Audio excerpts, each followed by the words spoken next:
Hello, good evening, class. Um, I want to talk a little bit about this disenfranchised grief, and I'm glad I finally have a name for what I have seen over and over again in my ministry, whether it's been miscarriages or suicide. Um, One of the ones that I want to touch on tonight is suicide. But first, I just want to remind us as counselors that we're becoming. Um, the Bible says in Matthew 5:4, the blessed are those who mourn, for they shall be comforted. So these disenfranchised individuals who've had losses, they're kind of like the outliers. They don't get recognized by society. Our lecturer said that suicide is not a socially supported loss. So people who are survivors of suicide, which is the family and the friends, they are not generally supported because people don't want to talk about this. One of the experiences I have was with a young girl, and she told me that she had gone to her boyfriend's house because he had not answered her texts in 2 days, and she was really worried about him. She went and she found him, and he had taken his life with a gun. And so she was very traumatized by the fact not only that she found his body, but nobody else had checked on him.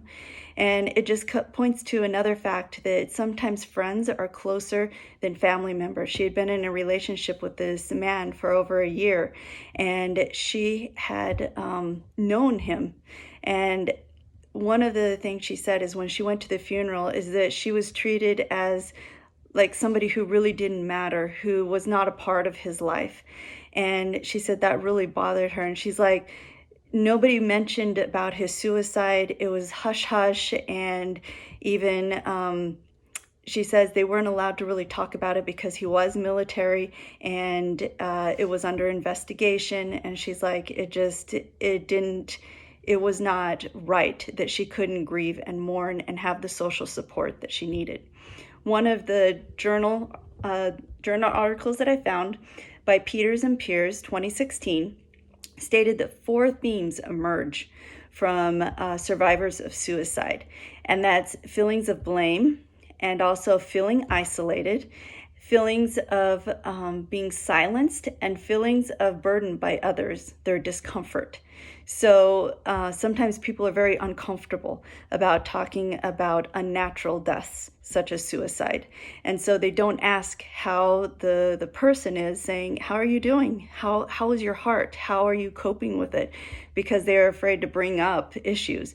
But honestly, that's the worst thing that people can do, is they need to be concerned. They need to keep asking how this individual is and how they are coping, because they're carrying a lot of grief. So as a counselor, I just want to make sure that we are continually pursuing and not avoiding the necessary topics that we need to that cause disenfranchised grief. Have a good evening.